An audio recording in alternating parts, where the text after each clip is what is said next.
अगर अगले इलेक्शन में कोई इस तरह की वारदात डालने की कोशिश की गई जो इस बार डाली गई है तो बहुत इसके तबाहकुन नताइज होंगे। लोग जो है ना वो बिल्कुल इस बार स्पेयर नहीं करेंगे। ये आखिरी मौका है जो अगले इंतखाबात हैं, इसमें अगर आपने कोई ऐसी वैसी चीज़ की तो चीज़ें हाथ से निकल जाएंगी। ये कुछ ना कुछ तो हुआ है, कुछ ना कुछ तो हुआ है, पस पर्दा कोई ना कोई मामला तो हुआ है जिस मामले की वजह से ये जलसा मौखर हुआ है। 8 का कैंसिल किसी सूरत में नहीं होगा। 8 सितंबर वाला जो 8 वाला नहीं होगा। हाँ, इस बात की क्या गारंटी है सर? इमरान खान साहब ने बड़ा क्लियर किया है पीटीआई के लीडर्स को कि अगर आपने अब अपने कारकुनान की स्पीड से आगे आप ना निकले तो आप कुचले जाएंगे। 10 सितंबर से जब अदालती छुट्टियां ख़त्म होंगी तो फिर आप देखिएगा रोज़ाना एक बड़ा ऑर्डर आ रहा होगा, रोज़ाना एक बड़ा फैसला आ रहा होगा। उसमें जब नया तरमीम है वो बहाल हो जाएंगी तो इमरान खान उसका बेनिफिशरी होगा। अस्सलाम वालेकुम, डेली स्टोरीज ऑफ पाकिस्तान के प्लेटफॉर्म से मैं तलहा सुलहरी हूँ और नाजरीन, जी हाँ, सदीक जान साहब हमारे साथ मौजूद हैं। Firstly thank you so much for your time sir. Welcome. Thank you sir. जो इस वक्त साहिब इक़्तिदार है, इनका इक़्तिदार कितने दिनों का मेहमान है? देखें, चीज़ें बहुत तेज़ी से बदल रही हैं और आप देख लें कि अदलिया खड़ी हो रही है, जजेस अपने पाँव पर खड़े हो रहे हैं और फिर चीज़ें चल नहीं रही इनसे।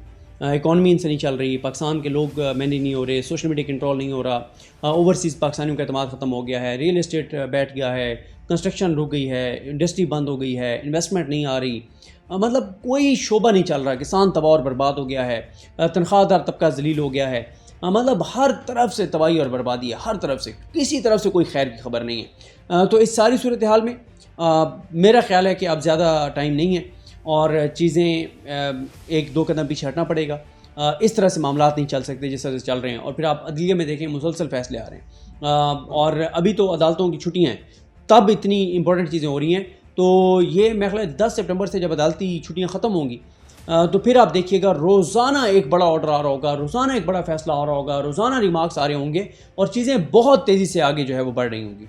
सो सर, ये जो हालिया जलसा मनसूख कर दिया गया है, इसके पीछे कुछ सहाफ़ी और मतलब जो पीटीआई प्रो सहाफ़ी हैं, मुझे तो आप पीटीआई प्रो नहीं लगते, आप तो गैर जानिबदार लगते हैं, लेकिन वो कह रहे हैं कि इमरान खान साहब के तरले मिन्नतें की गई हैं। इस बात में कितनी सदाकत है? देखें, बात यह है कि एक है जो ज़ाहिर है जब हम एनालिसिस देते हैं तो उसमें इस वक्त जो पीटीआई के साथ हो रहा है हम उसको कंडेम भी करते हैं कि ये गलत हो रहा है, और जो उनका मौक़िफ़ जो वो अपने साथ जबरी गुमशुदगी की बात करते हैं उसको सपोर्ट भी करते हैं, ठीक है। और इस पर अगर कोई हमें प्रो पीटीआई कहता तो उसमें हमें हर्ज भी कोई नहीं होता, क्योंकि देखें एनालिसिस में कोई साफ़ी गैर जानिबदार नहीं हो सकता। रिपोर्टिंग में आप गैर जानिबदार होंगे, फैक्ट्स में आप गैर जानिबदार होंगे, एनालिसिस में आप गैर जानिबदार हो ही नहीं सकते। उसमें आपने इधर या उधर बताना है क्या ठीक है क्या गलत है। दूसरी बात यह है कि पीटीआई का जो जलसा कैंसिल हुआ है उसमें वाज़े तौर पे ये नज़र आ रहा है कि उसकी वजूहात ये हैं उस जलसे के कैंसिल होने की कि कुछ ना कुछ तो हुआ है, कुछ ना कुछ तो हुआ है, पस पर्दा कोई ना कोई मामला तो हुआ है जिस मामले की वजह से ये जलसा मौखर हुआ है। देखें, एक तो 8 के बाद 8 का ये मौखर नहीं होगा, 8 का कैंसिल किसी सूरत में नहीं होगा।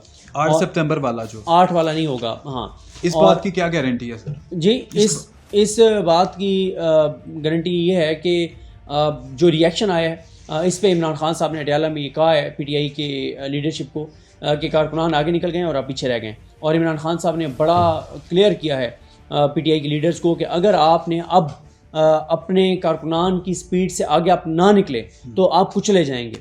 आपको उनसे तेज़ चलना होगा, उनसे आगे चलना होता। अगर आप यहीं रुके रहे तो कारकुन जितनी तेज़ी से आ रहे हैं वो आपको कुचल देंगे।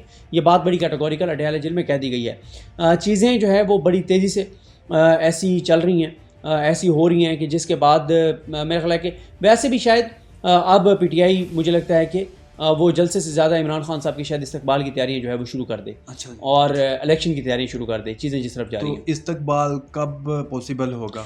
देखें, अब इमरान खान के केसेस मंतकी अंजाम को पहुँच रहे हैं। कोई नई चीज़ नज़र नहीं आ रही कि जिसमें उनकी गिरफ्तारी डाली जा सके।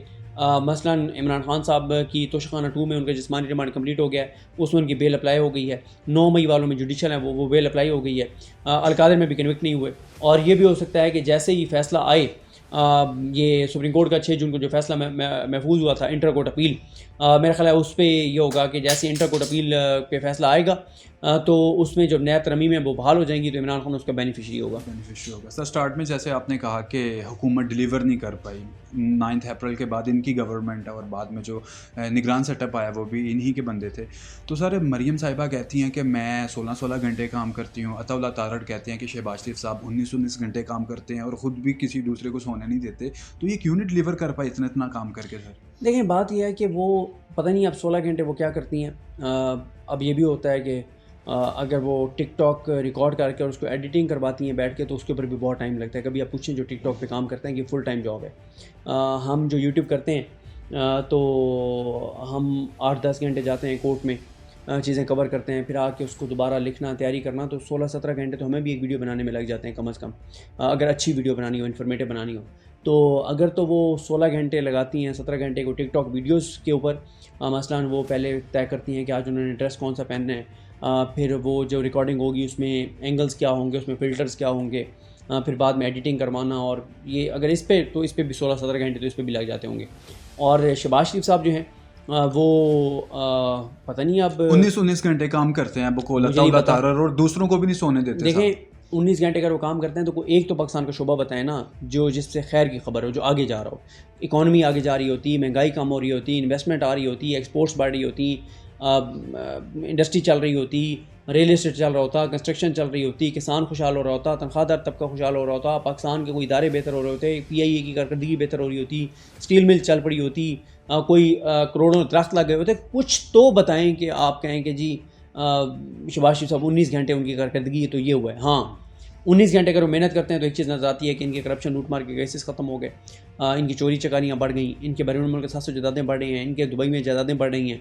इस चीज़ पे अगर वो मेहनत कर रहे हैं तो फिर वो जस्टिफाइड है ये कहने में।